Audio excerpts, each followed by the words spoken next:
So this time I'm back to the camcorder. It's a little bit inconvenient to carry around, but I'm back to this, and this should work. All right.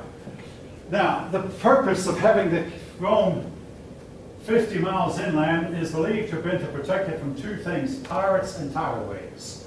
Pirates generally do not go 50 miles up a river because they fear being trapped. Pirates are basically cowardly people. They won't prey on warships or a fleet of ships. They prey on helpless merchant ships mostly. But and also, like I said, they don't like to go up rivers because they're fearful of being trapped. So that was to protect them from pirates and from tidal waves, of which it's believed that there were a lot of them in the ancient world. The big tidal waves would come in, but they would never get quite 50 miles inland. Tidal waves are believed to have wiped out the Minoan civilization. All right. Supposedly, the Rome was named after its founder, a man named Romulus. Now,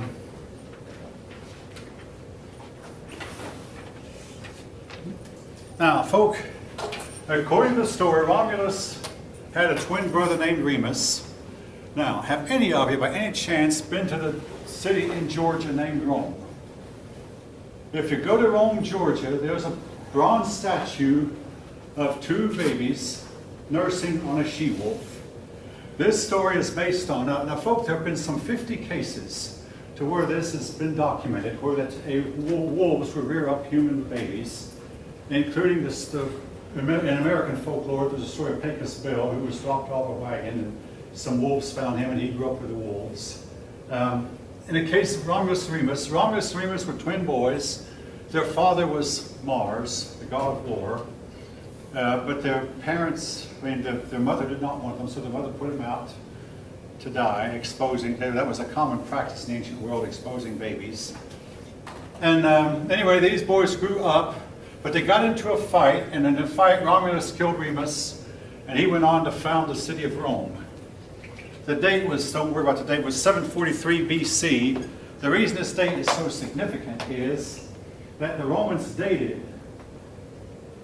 their empire from the founding of their city. Like we date from before Christ or after Christ, or the other places in the ancient world dated from the reign of their kings. Rome dated its dating from the founding of their empire, 753 BCE. Their language was Latin. It's believed that the Romans were descended from the Latins who started out up here around the Pripyat marshes and came south along with the Greeks, along with the Persians, along with the Aryans. All these peoples moved from here south. And before the Romans came, there were the Etruscans. We know little about the Etruscans, but they seem to have been there first. Anyway, they built the city of Rome. Rome had to fight a lot of wars. Now, one difference between Italy and Greece, both Italy and Greece are peninsulas. The Greek mountains are more rugged, which made it more difficult for an army to cross over to another city. They had to climb some rugged mountains. In the case of Italy, they have mountains which are really smooth and not so tall and not so steep and rugged, so armies can move about from place to place. Rome was somewhat centrally located. Granted, it had to be along the banks of the river. All the ancient cities were, and it had to be near a seacoast. But other than that, they were somewhat centrally located, which made them ideal. Now, Rome built itself up through conquest. They would conquer a city, or they'd defeat a city in battle, but then they'd make peace with that city. Hey, be our ally. Your daughters are welcome to marry our sons, and our sons, we hope you'll let our sons marry your daughters. We'll build a road from our city to yours, and we'll protect you from your enemies. We'll fight for you or with you if you get into a fight, and in turn we expect you to do the same for us. You protect us. So be our ally. And it became a saying that all roads lead to Rome. And every time Rome conquered a city, they'd build a road. And after a while, it was true, all roads lead to Rome. Now, I want to say that about some of these Roman roads, they were so well built that a lot of them are still in service, even in these days of automobiles and buses. Now, granted, they've had to do some repair work on them, but roads were important even at that time because Rome had carts, and they could, even a below average horse could carry hundreds of pounds of weight on a pull cart with 100-pound weight. And also, to get anywhere, you just follow the road. Without the road, you'd have to stop and look at your direction finder, look at the sun, and figure, well, the sun, it's 4 o'clock. That means the sun is heading west, so we want to head toward the setting sun or whatever. But roads meant that they could find their way faster, and their carts would have a better time of it. So gradually, Rome conquered all Italy. A lot of historians said they did not plan to, but eventually Italy became theirs. They at first had 7 kings. Now, this is a controversial point, just like the existence of Romulus and Remus. By the way, just this past week, I read an article on MSN about fictional people, and among them King Arthur, Robin Hood, and Pythagoras, that these people actually exist. I suspect that as we find out more, we're going to find that a lot of these old mythological stories will turn out to have a lot of truth in them. Far-fetched as they may sound, but we've already found out some of these stories that we considered myth at one time have proven to be true. The city of Troy actually exists, and it was burned at one point. So we might eventually find that some of these stories are true, but the Rome supposedly had started out with 7 kings. Now, 200 years ago, an English historian named Gibbon said those 7 kings did not exist.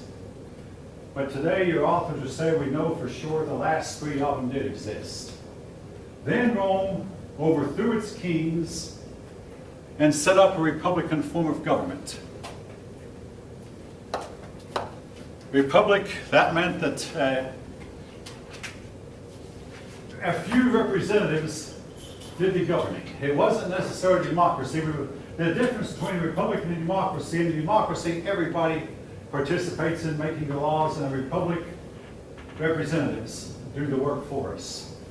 In our country, we call ourselves a republic because, we often call ourselves a democracy, but we have representatives who go to Washington and they supposedly represent us or vote for us. But they had to set up a republican form of government similar to democracy. Unfortunately, though, they did not have a constitution, and that is why our founding fathers were careful to build a constitution. And so much of Roman history, up to a certain point, is a story of this emperor was overthrown or this was overthrown, and then they had a big series of fights, and whoever won the fight became the next leader. After a while, he died, and there was a series of fights, and whoever won the fight became the next leader. This led to numerous civil wars, and eventually Rome got tired of that. All right, the point I'm trying to make is, in the ancient world, all democracies failed. And Rome was no exception. They failed when finally the people got tired of all the turmoil caused by democracy and decided we need a strong man. And they rallied behind some strong man. And the democracy ended. And eventually that strong man became what amounted to a hereditary king again, just like Rome had gotten rid of. All right. They had a class struggle. Now, 150 years ago, a man named Karl Marx tried to state that all history was a class struggle. I think he was wrong, but in some history is a class struggle. Struggle between the patricians and plebeians. The plebeians were the poor people, but they made up the majority. The patricians were the rich, they were the few, but they controlled the politics. And the patricians, though, needed the plebeians, especially in time of war, because the plebeians, they made up the majority, and they needed their service in time of war. So eventually, they worked out a deal to where the plebeians got to pick 2 government officials who had the power not to make laws, but the power to veto laws. Again, in our country we have the veto. The plebeians 2 tribunes were sent from the plebeian class, and like I say, they did not make laws, but if they didn't like a law, they could say veto, or we don't approve of it, and the law would not be passed without them. Then came another law that said that the rich could marry the poor could marry the rich.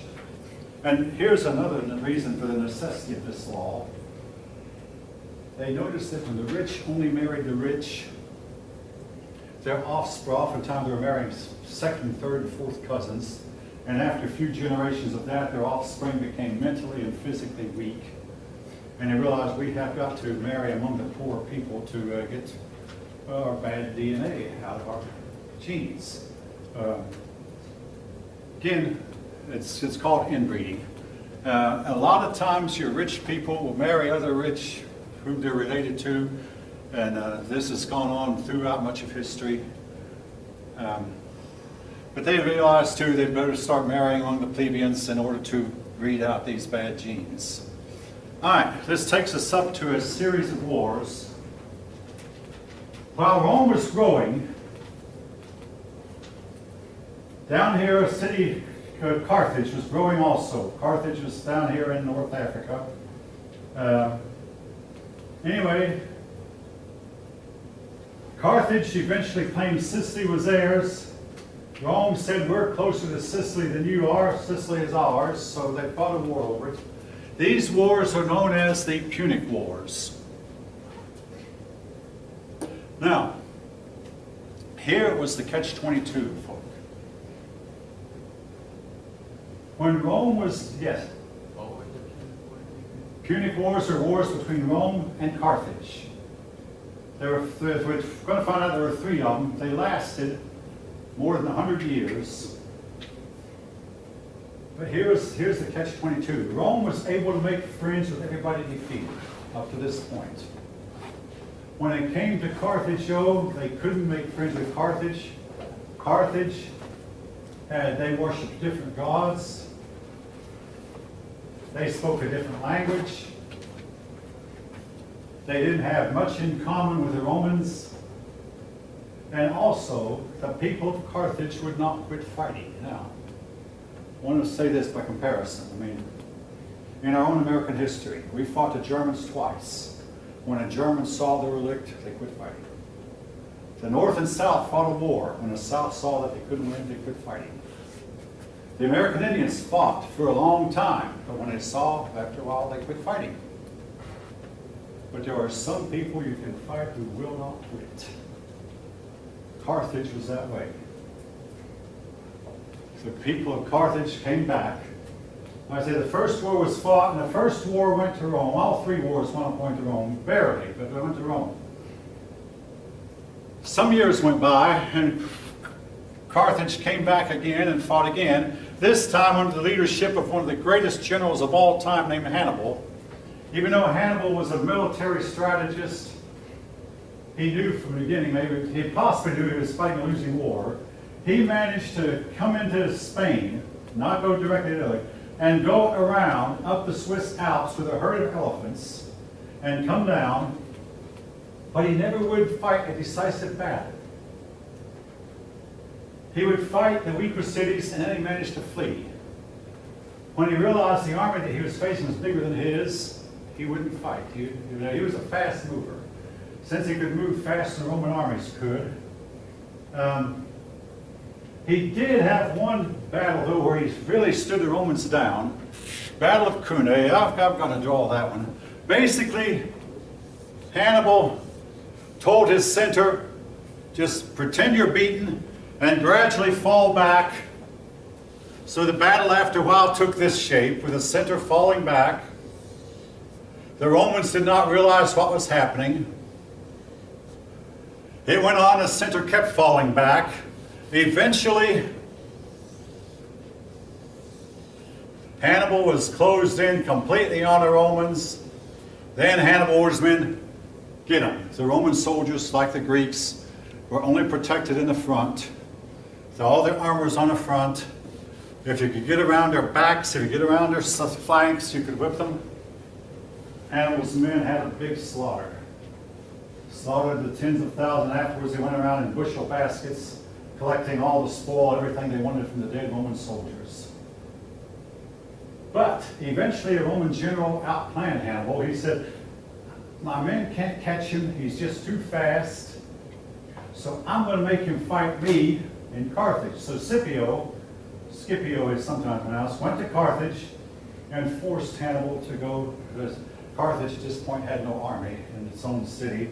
All of its troops were busy fighting Italy, but forced Hannibal to go to Carthage and fight a decisive battle, which Hannibal lost. And Hannibal fled deep into Africa for a while. Then he came back to Greece. I mean, you can read in more detail, but he tried to rally the Greeks against the Romans. The Greeks were not interested. And eventually Hannibal died a loser. Well, then came the third and last Punic War, about 50 years after the second one. And this time Rome said, we've had enough.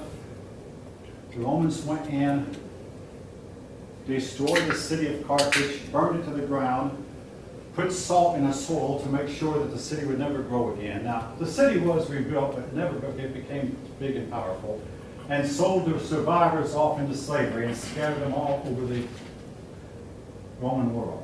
Sold them, basically committed what some people would call mass genocide. Now, I've watched a video one time that accused Rome of genocide. Each of you are capable of making up your own mind. Was it really truly genocide, or was it a case of there's no way we can get these people to stop fighting us, we're just going to do what we have to do? Was it the fault of the people of Carthage or the fault of the Romans? The reason I think this decision is important is I think it's a decision that we still have to face in the 21st century.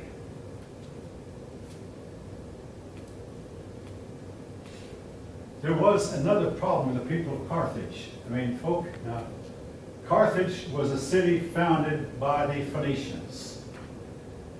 I told you to talk about this later. The city of Carthage practiced infant sacrifice, just like the other Canaanites had. I mean, for the Phoenicia was a Canaanite area. That is why the Israelis went in and drove the Canaanites out, even though they could not drive the Phoenicians out. They could not drive out the Philistines, but they drove a lot of the Canaanites out. But some of the Canaanites went and founded the city of Carthage, and they practiced voodoo and what we would call voodoo and witchcraft. If Carthage had won the Punic Wars, I shudder to think what might have happened. The Western world might have gone into a dark age from which we might still not be out of. And we might still be getting around in horses and buggies and not in automobiles and airplanes. Might think, it isn't invention and inventions like automobiles are not a natural phenomenon. Only certain types of people can invent them. And it has nothing to do with intelligence. It has to do, among other things, with freedom, with the right economic system, the right political system. Nothing to do with intelligence. Hopefully you understand. But the people of Carthage would never, had they won, and their religion taken over the Western world, I believe would have plunged the Western world into a dark age from which the Western world would not have come out of even to this day. It is a serious issue. Was Rome right in destroying Carthage and scattering its inhabitants out as slaves over the empire? The word slavery carries an emotional tone to it. But I want to go on record as saying I think the Romans were right. It was the people of Carthage. It was their own fault. What happened to them? Anybody want to comment? It looks like, it's hard to get a class awake, but it looks like most of you are listening, and I appreciate that. It's hard to get a class awake at this time in the morning, but at least I think I've done a fair job of it. All right, I've got to pause here. Let's see. All right.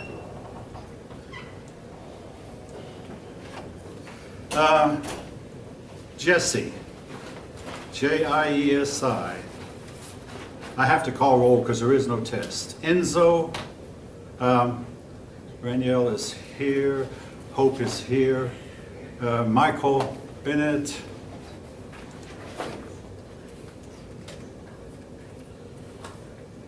all right, Damon Johnson, Damon.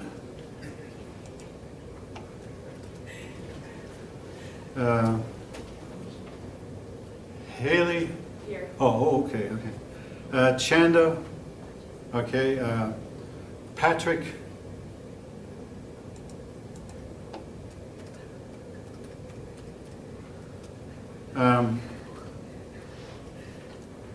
Christopher. Right. Joseph Lopez. Joseph.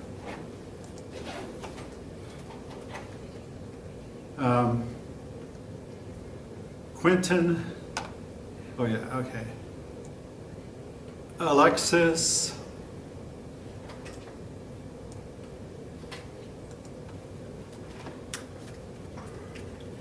All right, Alexis. Rodney. Bob is here. Nairobi, Regina. John and Razmi. Okay, here's the ones I'm missing. Jesse, Michael, Damon, Patrick, Joseph, and Alexis. All right. The rest of you kind of present. The law requires I do that I call roll for. I know some teachers I've heard don't, but I've been told I need to. All right. Folk, I had a young woman really chew me out in front of the whole class because of what I just said, and they called me sexist, racist, and the whole bit. That's fine with me. I mean, I'll wear the label. But I tried to tell her the reason I'm so concerned about it is I believe the United States is heading down the same road that first Carthage headed down in Rome. And if the United States falls, it will be our own fault. And when I talk about when Rome fell, the fault really lay with Rome. Not with the enemies outside who were barbarian and uncivilized. The fault lay with Rome, and we'll get into what the Romans did wrong as we go along in the lesson. Okay. Now, the Republic went on. Eventually, you had to part of the class struggle involved two brothers, Tiberius and Gaius Gracchus. They're both looked on as heroes. Now, one of the differences, folks, between Rome and the United States, and I hope this will remain true, the Roman Republic settled its differences far too often by means of assassination or civil war. Rome had many and numerous civil wars. And folks, I just saw a poll on MSN where that 1/3 of the American people believe that a civil war is coming to our country soon. I mean, I hope it doesn't, but a lot of people believe so as America becomes more and more divided. But anyway, these two men, all right, here's what happened. The wars left a whole lot of people without land. A young soldier would go off to fight a war, unlike the wars that occurred here in Italy, where they'd go off and fight in the spring and come back in the fall. These wars would last years. And the soldier might return home crippled, or return home and find his wife had sold the land because she could not pay the debts, and she could not keep up the farm. Many a soldier lost his land. And of course, a lot of this happens in a lot of wars. A soldier return home and find his wife had taken up with another man. I mean, this happens in every war. I mean, returning from the war can sometimes be a very painful experience.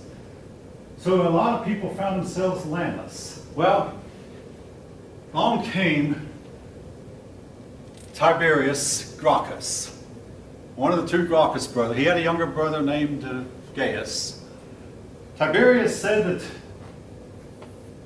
land should be taken from the rich and given to the poor, redistribution of land. And that's one of the things I asked to look upon the syllabus. There have been several attempts in history to try this. Now, what I have to hand this to Tiberius. I mean, he goes down in history as one of the world's heroes, particularly among the liberals. I got to admire him. He died for what he believed, but I have to say, I think what he believed was wrong. I mentioned taking public lands last time in connection with Solon. We'll talk about it again in connection with Korea and China. Mexico even tried it. You take land from the rich and redistribute it, or take wealth of any kind from the rich and redistribute it to the poor. And the result is everybody becomes poor in a pile.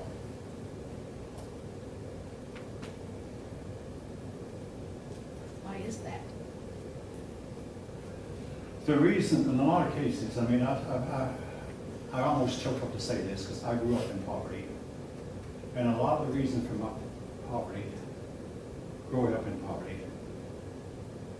was my own father's mismanagement. It was his own fault. And again, I feel really, really bad. He's no longer here to defend himself. But he would make judgments on financial matters that even as a 10-year-old, I felt like I knew better. Now, in my adult life, I've not been in poverty. I took a car to a dealership one time, and he told me about what the problem was. Well, I said, I don't know what the problem is, because I grew up with those kind of problems. But I said, in my adult life, I've had the privilege of owning better cars. The problem was the brakes shimming every time we mashed them down, and some of you might know what causes that.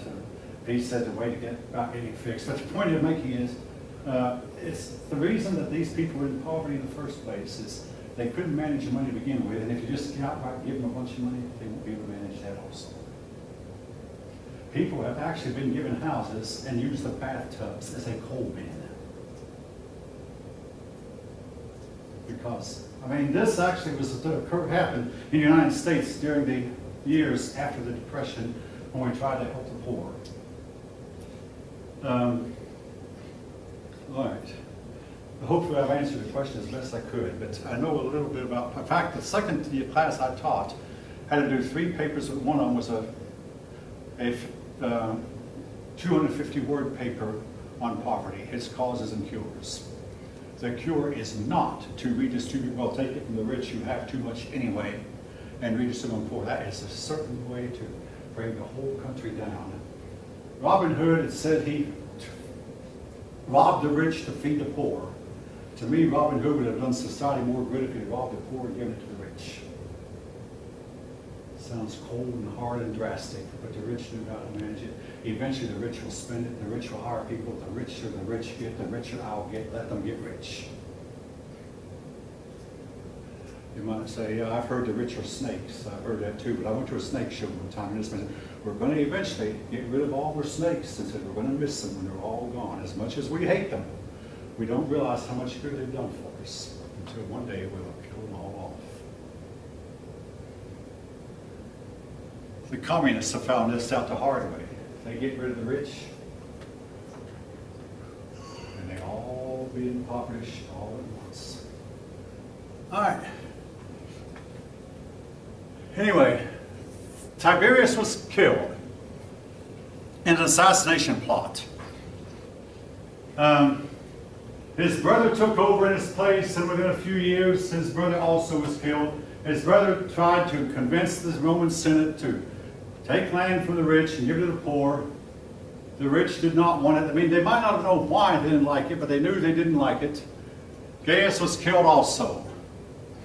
But they go down in history as heroes, even though on my own personal view is, yes, they were sincere. I don't doubt their sincerity. I don't doubt the strength of belief, but I believe that they were wrong. Even though I do not condone assassination. Again, this is a big problem with Roman politics. Differences were settled by the dagger, the sword. All right. Which takes us up to, all right, actually, yeah, all right. Takes us up to, I skipped a couple. All right, 2 people, Marius and Sulla. Now, in every society, even in India, you have people who start out in poverty and get rich. Marius was one of those. Now, during the wars, when it came time to get an army, Marius began to recruit troops from the provinces who were not Romans. It would be like the United States, to fight its wars in the Middle East, would start recruiting troops from Germany, troops from Sweden, troops from Mexico, troops from Chile, and troops from Argentina, and troops from wherever they could come in. That'd be the equivalent. Persons who were not really Roman. He started recruiting, and then he promised, I'll give you land if you serve in my army. The problem was he had no land, but he was going to get it one way or another.